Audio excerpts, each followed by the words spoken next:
Hey guys, I don't know how to do this, but my channel has merch, so if you want to support the channel, go and buy some merch. I love you guys. Let's get into the video.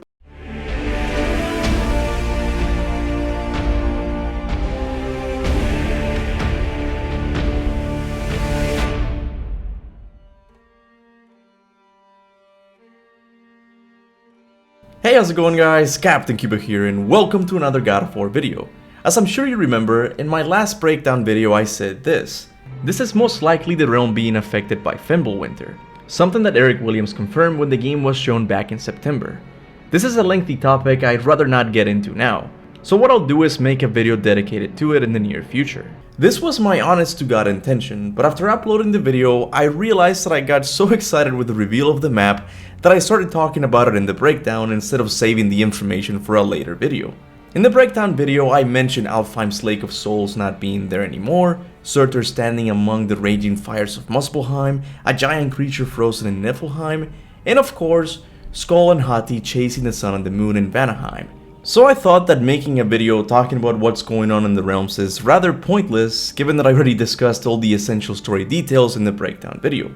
But a fan by the name of JT actually pointed out something really interesting I might have missed when looking at Asgard. In a comment he said, "Look at the Asgard section of the map. There are 9 bird-like silhouettes. Are those the 9 Valkyries Kratos saved?" So I replied, "Let me check that out." And when I did, I realized that he was right. There are indeed 9 creatures flying over Asgard. And I know some of you are going to say that these are just birds, but please don't go anywhere. Not only do I believe that these are the Valkyries, but I also believe that they are waging war against the Aesir gods themselves. Now, when looking at the Yggdrasil map, I believe we have to look at it with the assumption that everything or almost everything in it has some level of importance. This is because the map is limited in space and it can't give you a full depiction of the realm.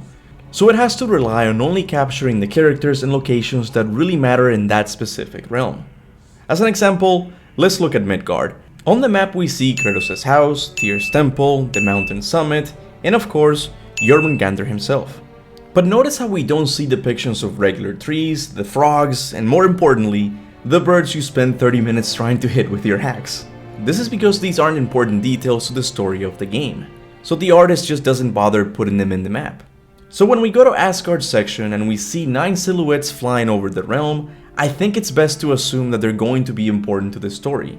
And when you take into account that there's 9 of them, plus Sigrun saying this in God of War 2018, "I must reunite with my sisters.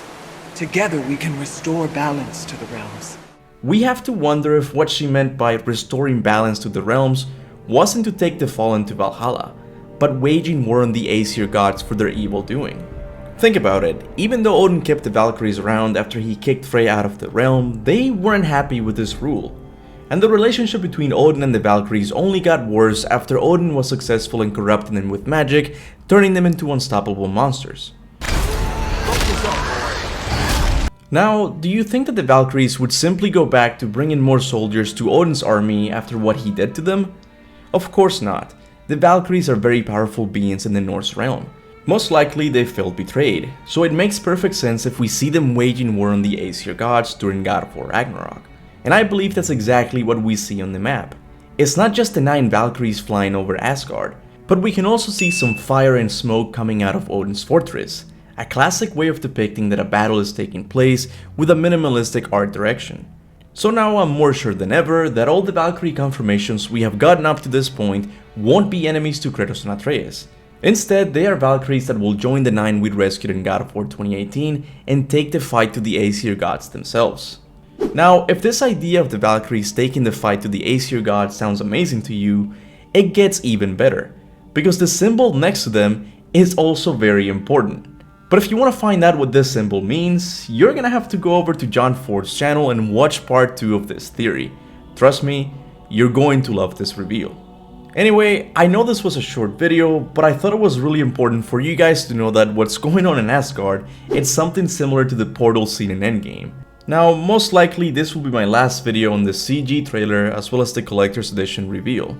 After this is back to my normal weekly videos. But tomorrow, July 10th, I'm going to be talking theories with my Discord members at 12 PM Eastern Time on a livestream.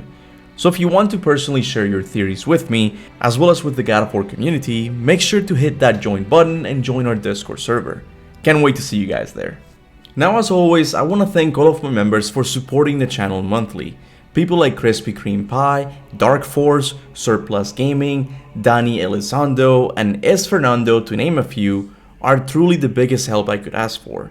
Thanks to you guys, I'm able to spend time on delivering these videos to the God of War community. So thank you guys, your support truly means the world to me. I would also like to thank everyone who likes and shares my content.